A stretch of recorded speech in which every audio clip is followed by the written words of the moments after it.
Hey guys, alright, so in this video I actually did all the work because I've been doing all the work at one time and trying to chop everything out to make it work as a video.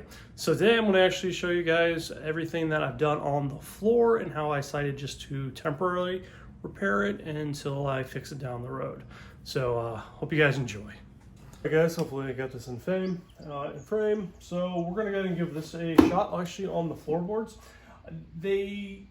At Harbor Freight, they only have these 3 discs. I wanted to get a more of a stripper drum. Eastwood has it for theirs, so I should work. It's with Universal, looks like the same plug to it. So I went ahead and got their 4-inch, and then I got the nearer one to get in the crevices, and I got adapters for it to be able to fit it on there. So we're gonna try all this out today and see if it fits and see if the thing is worth it for doing like floors. I think it's going to do good when I eventually strip the outside of the car, but I'm hoping it takes a lot of this on the floorboards off, all the rust, so I can go ahead and put a sealer on it. So let me go ahead and get all this apart and see how this goes.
Ooh, that was a lot of fun. Okay, so I just did this one side now to compare it to the other side. I'm actually going to take just a regular wire wheel and see if that does a better job than this. I mean, this was okay. I don't know. I mean, it did get it down to it.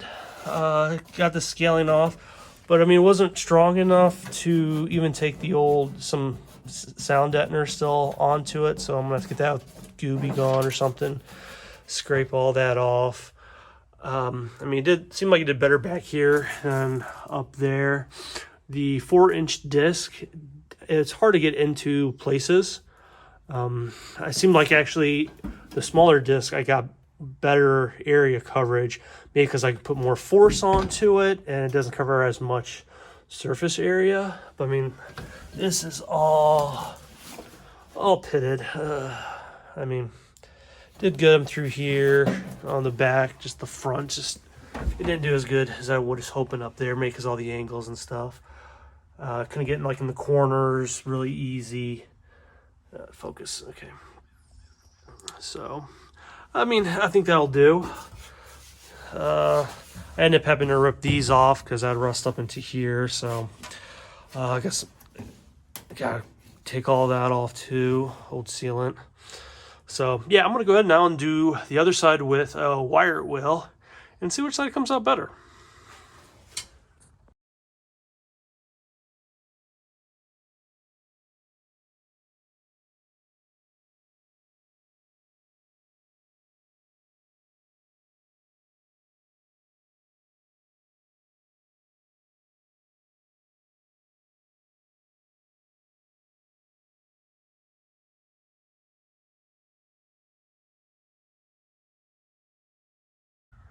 All right, I clean my lens, it's a little dusty.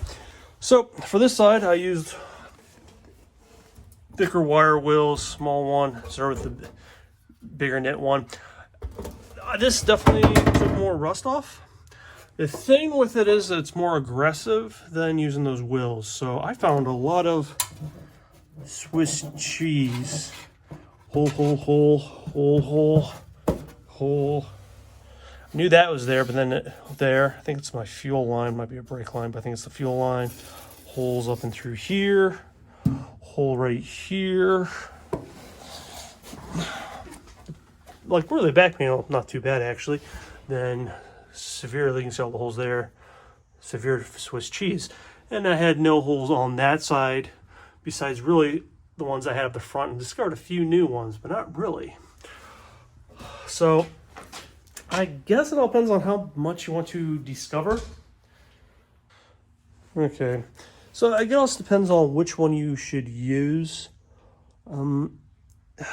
Maybe I shouldn't have used such a aggressive wheel. Maybe I should have used this one. But I mean, if it was pitted enough to break through, just going over it, it needed, you know, it was damaged. I wasn't planning on doing this much welding, because this is just going to be the car I want to drive, so I can work on the other one until it's done. So, the question is, what do I fix and what do I hold off on? I might just take the wire wheel on the other side just to know how bad they are, and I probably will end up replacing the floorboards, but I'm not going to now because it's not a show car. It's a driving car. Yes, it will be fixed. Will it be fixed this year? No. So I will fix the big ones. Maybe I'll do some research so I can just seal it up for now. Because I mean, I'm not driving this thing in the rain or any bad weather. Man, it's a lot of rust holes. I mean, pretty much the smart thing would be to do is, yes, replace, and replace the back all the way around. But not going to. Maybe this makes it a lot easier for me just to cover both rust line. I need to do some thinking. I might take the wire wheel down on the other side now just to see what shows up. Now, between both of them, yes, they both did good. I guess after I wire wheel the other side with it, we'll see how much it revealed. So let's do that. All right. Went ahead then, went back, wired wheeled the other side.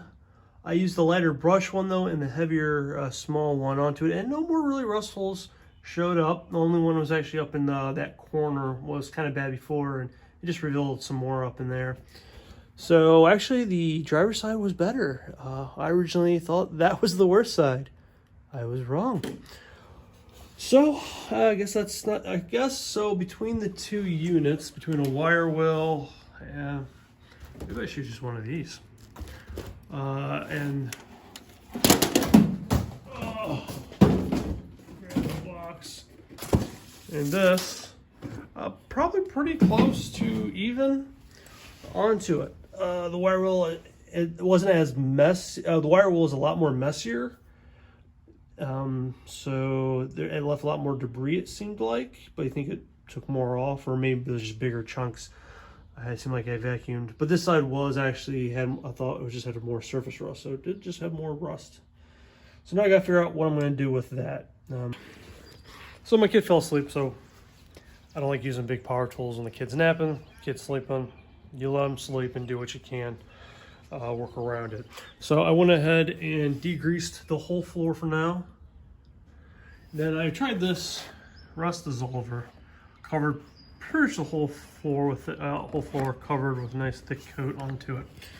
So that way I can at least get that, seal it, and I don't know if I'm gonna put the Rust-Oleum black paint on it or just put primer on it so it doesn't keep rusting parts already ground. And then I can go and decide what parts I want to cut out to it.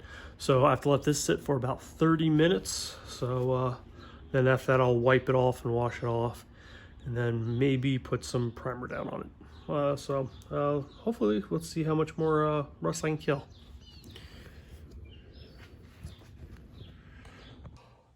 All right, so I did show over you the holes that I have in the front and trunk and a few other places. So hold off for now for welding new panels in so I can get the car on the road quicker and not spend as much time. I'm gonna go ahead and try to use some Bondo fiberglass repair kit.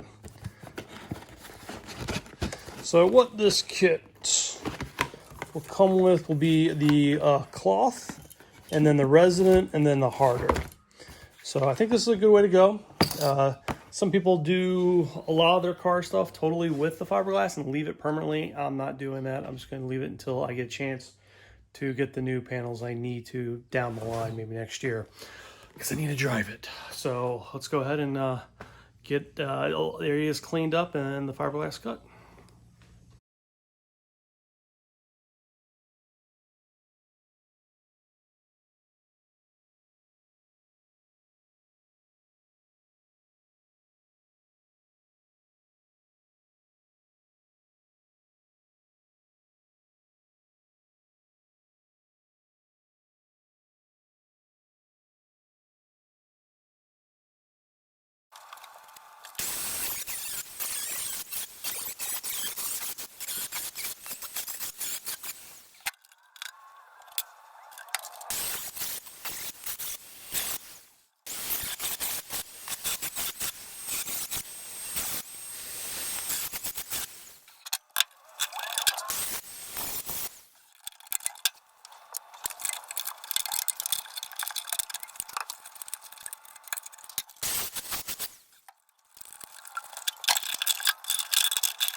All right, guys, so I got the whole floor primed. I sanded it. I have the fiberglass where I want it to go for now.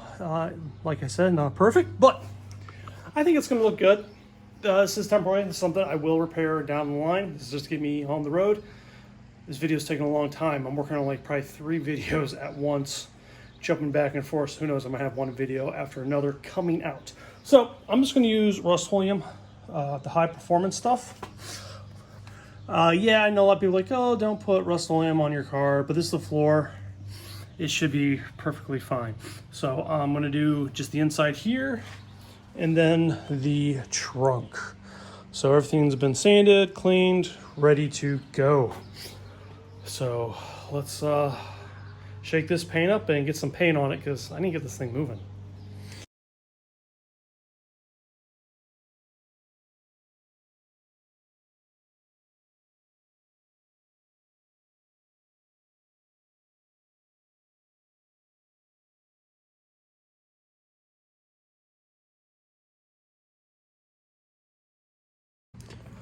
Okay, right, and here we go.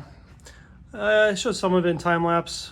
I'd use the same camera to use for my kids' nap, so I couldn't record the whole thing, but you guys don't want to watch me just paint. So this is just one coat so far. I did put it on very heavy. I did go up on the sides a little bit, up through here. Probably painted more. I might go back and sand this. This does have surface rust on it, but I really just wanted to get the floor painted and where I had the fiberglass down. Just make sure no more rust happens when I do finally to replace the floor pans maybe next year after I want some time driving. Then I did coat back here. I did again. I wasn't originally go up in sides by side too because eventually I think that panel's going to need replaced, and then this panel out here will need replaced. It's all a lot of rust holes in through here. Then when I took the weather stripping off, I got major rust holes all down through here. So I'll probably go ahead and put fiberglass on that just to coat it to protect it for now. And eventually that'd be something that's on the list to do. I do got the professional Rust-Oleum paint. I'm going to use the spray candy so I can get back in there, get in the corners, ones I couldn't get with a roller or a paintbrush. Whew, and this is strong. And like this, where the floor trunk was, there was a lot of holes. We'll see once it dries. I mean, there's still some big ones, but the Rust-Oleum actually filled some of the holes in, surprisingly. So, all right, guys, thank you for watching. Give me a like, subscribe, and we'll keep this going. Now, next up, it's almost ready. It runs. You guys don't officially seen it or anything about it yet, but I'll go over more of the detail next video. Thank you.